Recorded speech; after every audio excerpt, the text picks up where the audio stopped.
Investigating for you. This is News 4 Tucson, live at 5:30. And what better way to learn safe driving than from police themselves? Well, it's a simple class that could save your teenager's life. The Tucson Police Foundation and the Tucson Police Department START program, or Safe Teen Accident Reduction Training, gives students vital information on driving skills that could help them avoid a fatal wreck. News 4 Tucson's Dominica Fuller has the story. It's new at 5:30. Angelique, it's the #1 killer of teens, car crashes. And now the Tucson Police Department and the Tucson Police Foundation are racing to save lives. Yes, you get to drive a cop car, sirens and all. You also get to hydroplane. And yes, it's on purpose. All right, go ahead. But Julian Arichaga is here today for more than just the bells and whistles. He's here because of this. Exit of Tanque Verde, and there was dirt on the road, and when he turned, the car slid.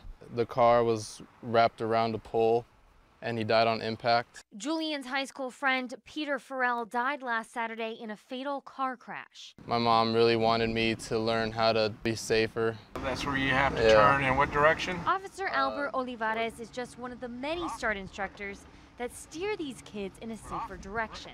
By teaching these kids, they take this knowledge out to the streets, so if something happens out there, they're able to do the maneuvers that we show them to prevent an accident or avoid an accident. It's a few hours on your Saturday, but it will help you make that split-second decision when it really matters.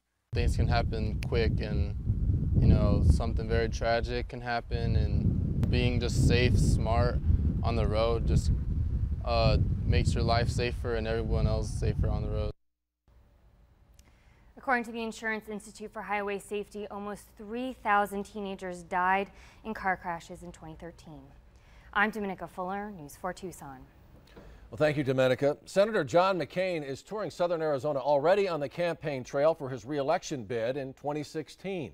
A stop here in Tucson included a visit to St. Michael's Ukrainian Church, where he held a town hall meeting. The senator also dropped by our KVOA studios, where he discussed some of the biggest concerns residents here in Tucson have. I think what is still on a lot of people the further south you get is, of course, the border. And I think, second of all, we find a great deal of frustration with Washington, D.C.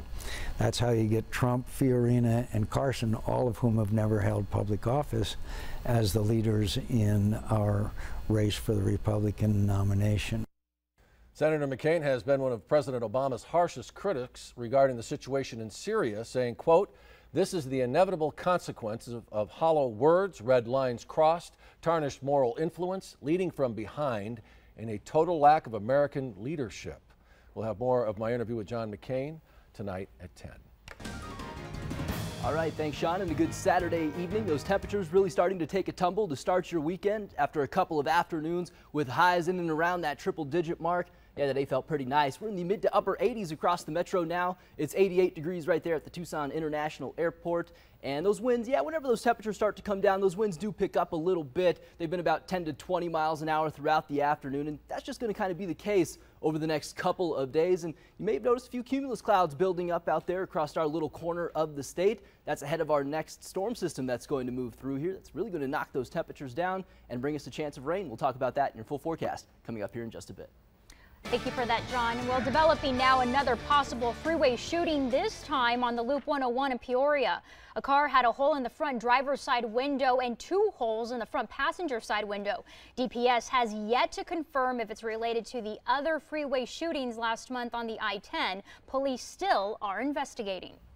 A wild chase for Phoenix police. 2 people are now behind bars, but they're still looking for the 3rd suspect, the driver. It all stemmed from an attempted burglary at a home in North Phoenix. 2 12-year-old twin boys were home alone when they broke in. Luckily, they were able to get to a neighbor's house to call police. Officers then trailed those suspects for several miles until they caught 18-year-old Mario Camarena and 20-year-old Bianca Davanzo at a mall. Both are facing burglary charges. The driver could face felony charges for fleeing from police.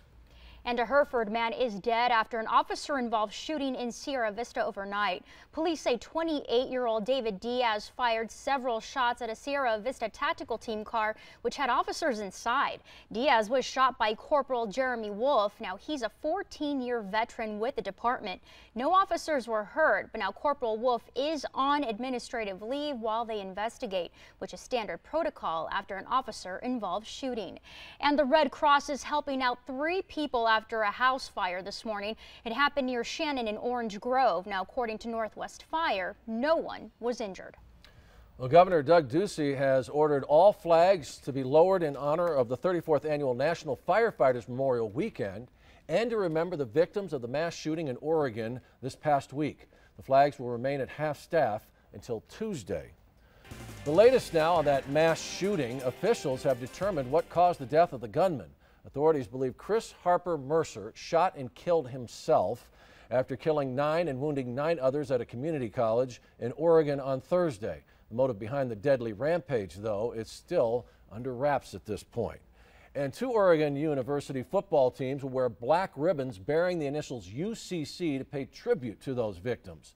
One of them, Oregon State, who the U of A will play against next weekend at Arizona Stadium. Both schools sit within 100 miles of that community college where the shootings took place.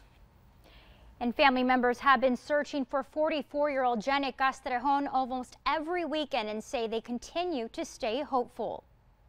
Just knowing that she's out there defenseless is the disturbing part. It's now going on 4 months that 44-year-old Janet Castrejon has been missing after camping with her family in the Chiricahua Mountains back in June. Her brother Fabian Castrejon says he misses his sister, who's disabled, and refuses to lose hope. The fact that when we go to my parents' house, she's the one that always opened the door and she was the one that always greeted us. From posting thousands of flyers and even contacting the FBI, Janet's family, who traveled from New Mexico, are seeking any information on her disappearance. They say they've hiked for miles where she initially disappeared and still come up with nothing. Friends and family members have gone up at different occasions, and we have practically combed the area. The family says officials are telling them it's possible she was abducted. The search dogs, they would find her scent and then disappear in a certain place. It was just vanish, and that's the reason why they came to that conclusion. But they continue to remain hopeful as the search continues for Janet. Our hope now is that somebody out there will know something about Janet, or somebody that could have been there on that occasion. Now, the Castrejons also say that they have even contacted authorities in Mexico to help with this search. Request denied.